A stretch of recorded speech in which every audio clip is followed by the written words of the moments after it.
प्यारे बच्चों, आज हम अपनी पाठ्य पुस्तक के पद्य खंड का तीसरा पाठ कवि रसखान के द्वारा लिखे गए सवैयों को पढ़ेंगे। सर्वप्रथम हम कवि का परिचय पढ़ते हैं, तत्पश्चात इनके सवैयों का अर्थ समझेंगे। रसखान का जन्म सन 1548 में हुआ माना जाता है। उनका मूल नाम सैयद इब्राहिम था और वे दिल्ली के आसपास के रहने वाले थे। कृष्ण भक्ति ने उन्हें ऐसा मुग्ध कर दिया कि गोस्वामी विट्ठलनाथ से दीक्षा ली और इसके बाद ब्रजभूमि में जाकर के बस गए। तो ये ऐसे मुस्लिम कवि थे जो मुस्लिम होने के बावजूद भी कृष्ण की भक्ति में रचे और बसे थे। पूरी तरह से कृष्ण के भक्त हो गए थे, कृष्णमय हो गए थे। सन 1628 के लगभग इनकी मृत्यु हो गई थी।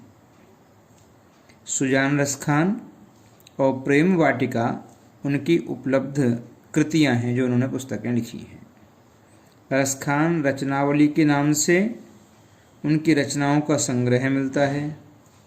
प्रमुख कृष्ण भक्त कवि रसखान की अनुरक्ति न केवल कृष्ण के प्रति प्रकट हुई है, अनुरक्ति मीन्स प्रेम, न केवल कृष्ण के प्रति प्रकट हुई है बल्कि कृष्ण भूमि के प्रति भी उनका अनन्य अनुराग व्यक्त हुआ है। उनके मन में कृष्ण की भक्ति इस कदर बसी हुई थी कि जितना वो कृष्ण से प्रेम करते थे उतने ही कृष्ण के जीवन से संबंधित वे सभी वस्तुएं, वे सभी स्थान जिनका कृष्ण से प्रत्यक्ष या परोक्ष संबंध रहा, वे सब भी रसखान जी को उतने ही प्रिय रहे हैं। उनके काव्य में कृष्ण की रूप माधुरी, ब्रज महिमा, राधा कृष्ण की प्रेम लीलाओं का मनोहर वर्णन मिलता है।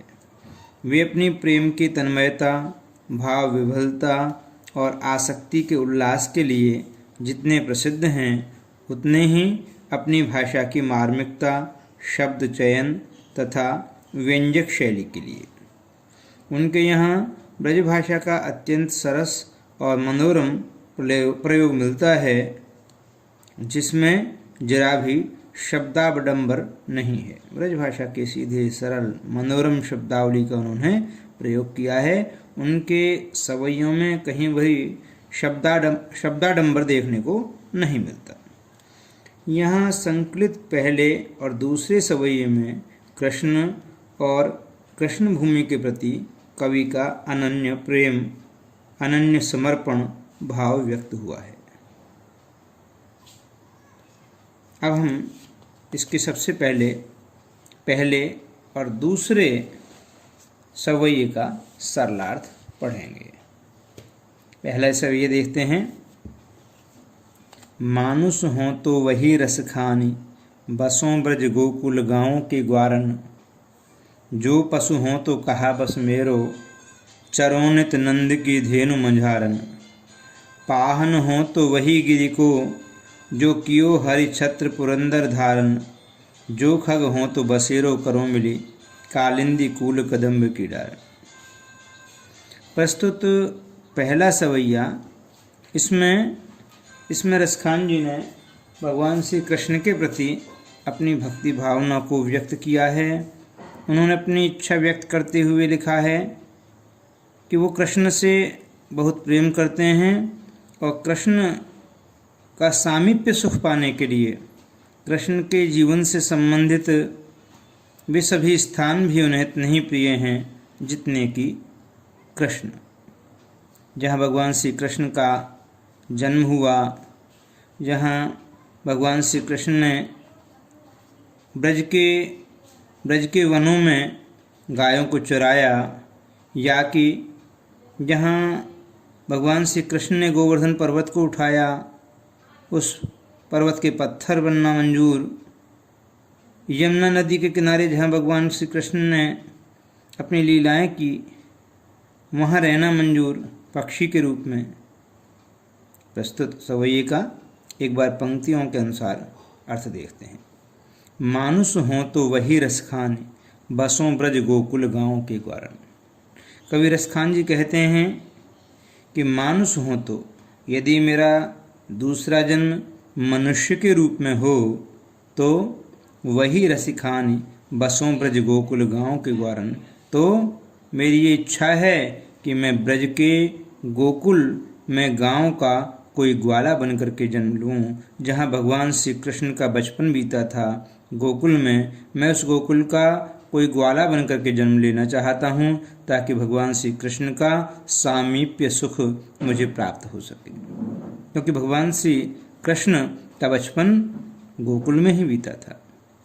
जो पशु हों तो कहा बस मेरो। रसखान जी कहते हैं कि हो सकता है कि मैं दूसरे जन्म में पशु बन जाऊं। जो पशु हों तो कहा बस मेरो, इसमें मेरे वश में नहीं है कि मेरा दूसरा जन्म किस रूप में हो सकता है मेरा दूसरा जन्म पशु के रूप में हो। जो पशु हों तो कहा बस मेरो, चरों नित नंद की धेनु मंझारन।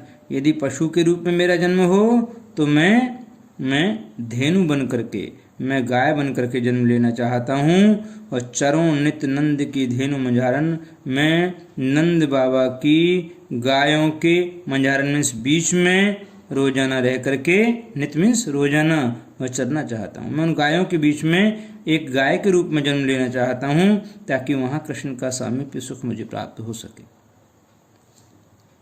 पाहन हो तो वही गिरि को, पाहन कहते हैं पत्थर, पाहन हो तो वही गिरि को। वो कह रहे हैं कि यदि मेरा अगला जन्म पत्थर के रूप में हो तो उस गिरि का पत्थर बनना चाहते हैं। गिरि मीन्स पर्वत। उस गिरि का पत्थर बनना चाहते हैं जो कियो हरि छत्र पुरंदर धारण, जिसे हरि भगवान श्री कृष्ण ने छत्र मीन्स छत्री की तरह से, पुरंदर मीन्स इंद्र के कारण अपने अंगुली पर छत्र की तरह से धारण किया था। जब एक बार इंद्र ने कुपित होकर ब्रज के लोगों को परेशान कर दिया और बहुत तेज काफ़ी समय तक वर्षा की, और ब्रज के लोग भगवान श्री कृष्ण के पास में आए, अपनी रक्षा की गुहार करने लगे, तो कृष्ण ने उस गोवर्धन पर्वत को अपनी उंगली पर धारण कर लिया था और सारे ब्रज के लोगों को उसके नीचे बुला लिया था, उनकी रक्षा की थी। इस कारण से रसखान जी उस गोवर्धन पर्वत को इतना पवित्र मानते हैं कि यदि अगला जन्म उनका पत्थर के रूप में हो तो वो उस गोवर्धन पर्वत का पत्थर बनना चाहते हैं। जो खग हों तो बसेरो करो, मिली कालिंदी कूल कदम्ब की डारन। और उनका ये कहना है कि यदि मेरा अगला जन्म खग मीन्स पक्षी के रूप में भी हो सकता है। यदि मेरा अगला जन्म पक्षी के रूप में हो तो बसेरो करूं, मैं रहना चाहता हूँ। कहाँ रहना चाहते हैं? मिली कालिंदी कूल कदम्ब की डारन। कालिंदी मीन्स यमुना नदी, कूल मीन्स किनारा, कदम्ब का वृक्ष, डारन मीन्स डाल पर। तो मिली कालिंदी कूल कदम्ब की डारन, यमुना नदी के किनारे पर लगे हुए कदम्ब वृक्ष की डाल पर अपना घोंसला बना करके, बसेरा बना करके रहना चाहते हैं यदि उनका अगला जन्म पक्षी के रूप में हो तो। इस प्रकार से रसखान जी अपने अगले जन्म में, चाहे वो किसी भी रूप में उनका जन्म हो, कृष्ण का सामीप्य सुख पाना चाहते हैं। वहाँ ब्रज के कण-कण में भगवान श्री कृष्ण का वास है, ये मानते हुए वो वहाँ ब्रज में ही किसी न किसी रूप में जन्म लेना चाहते हैं। इसका दूसरा सवैया देखते हैं। या लकुटी अरु कामर या पर राज तिहूँ पुर को तजडारूं, आठों सिद्धि नमो निधि को सुख, नंद की गाय चराई बिसारूं। रसखान कबों इन आँखिन सों, ब्रज के बन बाग तड़ाग निहारों, कोटि के कलधोत के धाम, करील के कुंजन उन पर वारों। इस दूसरे सवैये में रसखान जी अपनी मनोभावना को व्यक्त करते हुए कह रहे हैं कि वो किसी भी रूप में कृष्ण का सामीप्य सुख पाना चाहते हैं, कृष्ण के नज़दीक रह करके आनंद लेना चाहते हैं, क्योंकि उनके मन में कृष्ण रचे और बसे हैं। वो कहते हैं किया लकुटी अरु कामर या पर राज तिहूँ पुर को तजिदारों। यदि एक तरफ मुझे वह लकड़ी जो भगवान श्री कृष्ण जब ग्वाले के रूप में गायों को चराने के लिए जंगल में ले जाया करते थे, वह कंबल जिसे वो साथ लेकर के गऊओं को चराने के लिए जाया करते थे और जंगल में ज़रूरत पड़ने पर उसे बिछा करके बैठ जाया करते थे, उस लकड़ी और कंबल के लिए या लकुटी और कामर या पर राज तिहूँ पुर को तजिदारूँ, तीनों लोगों का राज्य न्योछावर करने को तैयार हैं। तीनों लोगों का राज्य, तजी मीन्स छोड़ने को तैयार है। एक तरफ उन्हें तीनों लोगों का राज्य मिल जाए और दूसरी तरफ भगवान श्री कृष्ण की वह लकड़ी और वह कंबल जिसे वो साथ में लेकर के गऊओं को चराने के लिए जंगल में जाते थे तब ले जाते थे, उसके लिए तीनों लोगों का राज्य छोड़ने को तैयार है। आठों सिद्धि नवों निधि को सुख, आठों प्रकार की सिद्धियों और 9 प्रकार की निधियों से प्राप्त होने वाले सुख को भी नंद की गाय चराई बिसारों, उस सुख को भी वो नंद बाबा की गऊओं को चराने के लिए बिसारों में भूलने के लिए तैयार हैं।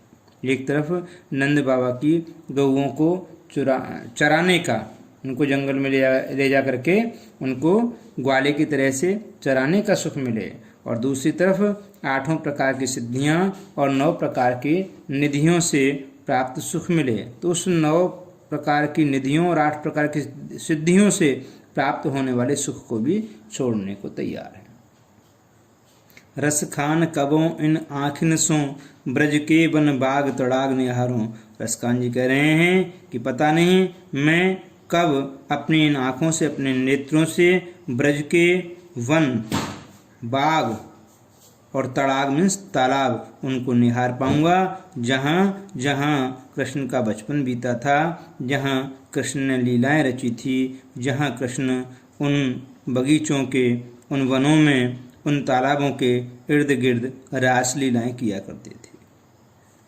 कोटिक एक कलधोत के धाम करील के कुंजन ऊपर वारों। और रसखान जी कहते हैं जो करील की कुंज हैं, जहाँ भगवान श्री कृष्ण अपने सखाओं के साथ, जहाँ कृष्ण अपनी गोपियों के साथ रास लीलाएं रचा करते थे, उन करील की कुंजों को प्राप्त करने के लिए, उन करील की कुंजों को देख लेने मात्र के लिए भी रसखान जी कोटिक एक कालधोत के धाम, कोटिक मीन्स करोड़ों, कालधोत स्वर्ण और रजत से निर्मित महल। रसखान जी कह रहे हैं कि मैं करोड़ों सोने और चांदी से बने हुए धाम को भी, महलों को भी उन करील की कुंजों के ऊपर न्योछावर करने के लिए तैयार हूँ, जहाँ भगवान श्री कृष्ण ने रास लीलाएं रची थी।